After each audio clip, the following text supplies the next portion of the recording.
Scramble Coin is a new game in the expansion pass for Disney Dreamlight Valley, and even just starting out in the game is a little bit trickier than your average embedded minigame. Let's look at a really quick, really basic overview of Scramble Coin, how to unlock it, and how to get past that very first quest with it, where you have to beat Mickey in a game. Because unlike most embedded minigames, this one does not start out easy and does not let you win. So Scramble Coin is exclusive to the A Rift in Time expansion pass. If you don't have the expansion pass, you don't have to worry about Scramble Coin. This is an in-game minigame that you can play with your villagers. It's essentially a board game where you move little character tokens around a board to collect coins. In order to unlock Scramble Coin, you need to have gone to Eternity Isle and wait for the quest with Mickey to pop up.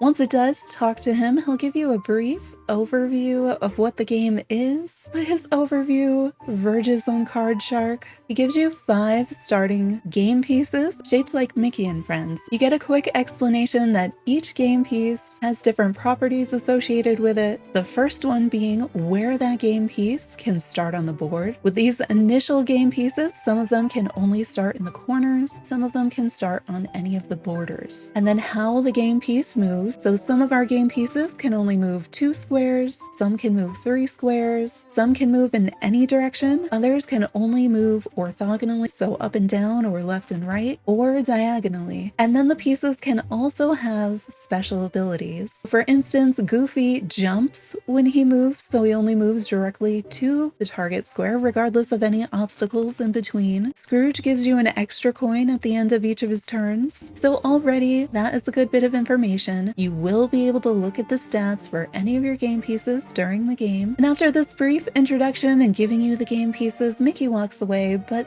the next part of the quest is to play Mickey in a game. It makes sense, right? You're gonna test out this new game. The quest is not to play Mickey in a game, it is to beat Mickey in a game, and Mickey is not gonna let you win. And you only really find out the rest of the rules of the game as you're playing it in this tutorial mode where you're required to win to progress the quest. So let's look at how this really works. When you sit down to a game of Scramble Coin, the first thing the game is going to ask you to do is choose 5 game pieces. If this is your very first game, you only have 5 game pieces, so this part is easy. Just select your 5 game pieces. Then on your first turn, you will place one of your game pieces on the board. You can review the details of each game piece on the Switch. I press X. You can look at your in-game menu to see which button that would be for you so that you can see where it can start on the board. Note that the game will not let you start your game piece on a coin square. So if there happens to be a coin in a corner, you're not going to be able to put your game piece there. So the first time that you put a game piece on the board, you're going to have to start it in one of its starting positions. And with these starting pieces, that means either the corner or the border, depending on the game piece. As you progress in the game, you find out that you could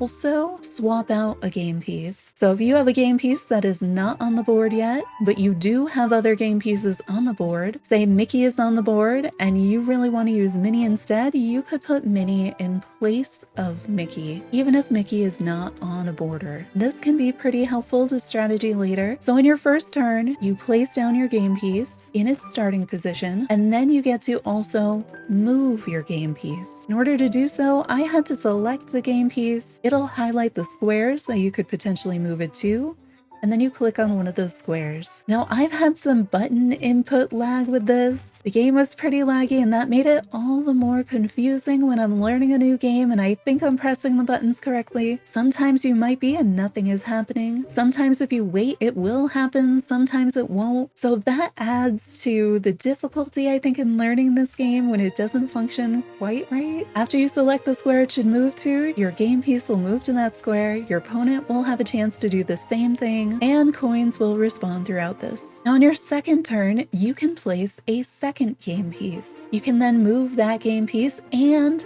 move your first game piece, and then your opponent will do the same. So every turn you will be moving every one of your game pieces that you have on the board.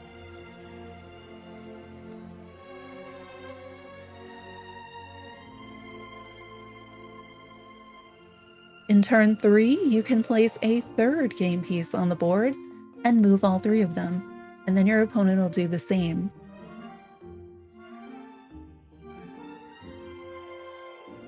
Now in turn 4, this is where the game finally tells you you can only have 3 game pieces on the board at a time. So in turn 4, you can decide if you do want to add a game piece, you're going to need to put it in place of another one. So if you want to swap the abilities of your game pieces, replace Mickey with Minnie, you can do that. Or if you select to see those details on your characters, you can also see that the skip button comes up. The skip button does not skip your turn. It skips the part where you put down a new game piece. So if you want to keep all of your game pieces on the board and you already have 3, hit the skip button once. After you do, you can then move each one of your game pieces that is already on the board. Then your opponent will do the same. Turn 5 is going to be the final turn. So the whole game only has 5 turns, and turn 5 is going to be just like turn 4. You can either swap out one of your game pieces, or you can skip that step and still move all 3 of your game pieces on the board. At the end of this process, whoever has the most coins wins. Other things to keep in mind, you want the gold coins. Towards the end of the game, gold coins are going to start spawning. These will give you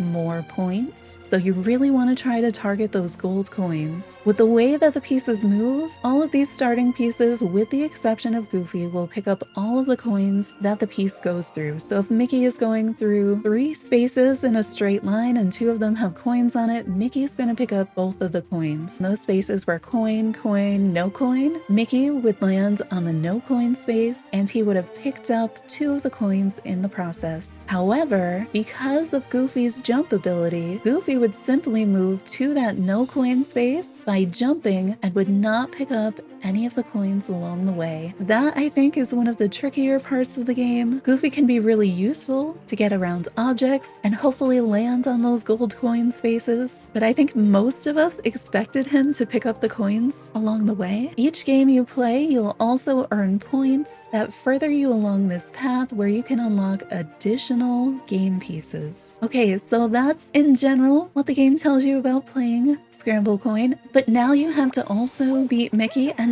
I think for most people, unless you knew the rules ahead of time, this is going to take you a second try. I did beat Mickey on my second try. I didn't have some grand strategy. I didn't play super strategically, but it was also still a pretty close game. So how do you beat Mickey? I don't know a surefire way to beat Mickey, but I think some tips could help. I'll also show you my game. It's just what I did, and the buttons were still not quite working the way that I would like them to. I think a key part of the strategy, when you only have those 5 game pieces, make sure you have Scrooge on the board for every single turn. I would put him as the first piece on the board because he's going to give you an additional coin for every turn, so you want him on there for all 5 turns. That way you know that you have 5 guaranteed coins, and with how close the games are with Mickey, that could make the difference. I opted to use pieces that could move in any direction. I think maybe it would have been smarter for me to wait to use Goofy until a little bit later in the game where I could have swapped him out for another character. That way he could have been in a strategic position and jumped directly onto the gold coins, and then I could have used one of the other characters to scoop up those coins along paths along the way, like my example with Mickey versus Goofy. So I think thinking about Goofy, especially for getting those gold coins, focusing all of your characters on the gold coins is really going to be important. You can also think a little bit like, could you block the other player as long as their Goofy is already on the board and out of range? Because maybe you can't get to any coins with one of your characters, but maybe you could put it in the way of another character. Just remember, they could always swap it out. They have the advantage of being able to do that swap out after seeing where you've placed your game pieces. But I think my main tip for beating Mickey is just knowing how the game works, because in that initial tutorial round, you really don't know how the game works. And then using Scrooge for those bonus coins, targeting the gold coins as much as you can, and thinking about how to use Goofy strategically, because chances are you may want him as a swap out piece. But you can see I also put him on the board early, and that still ended up working out for me. So this is definitely the overly complex game that I was expecting from Gameloft and Disney Dreamlight Valley. I kind of wish they'd gone the route of the usual tutorial and having you play easy games where you're very likely to win early on to get people into it, kind of the way Splatoon does with the tabletop version, because that way you kind of lure people in and they can learn the game and have fun with the game. I mean, this is also an approach with Scramble Coin Shark Mickey, but I think it's probably going to turn a lot of people off to the game because it starts out a little bit complicated, probably a little bit confusing. It takes a little while to play, and then you lose. I could see this game being completely abandoned, and I could see some people getting super into this game, collecting all of the pieces, really getting into strategy. I'm a little bit surprised that this was not part of multiplayer. It certainly feels like something that maybe should have been in the base game with a bit more simplification and refinement to it, so then you could play it with your villagers, but also in multiplayer. But in any case, hopefully this helps you beat Mickey and understand Scramble Coin just a little bit better. Subscribe for more Disney Dreamlight Valley content and turn on notifications to find out the next time we go live. Hope to see you there.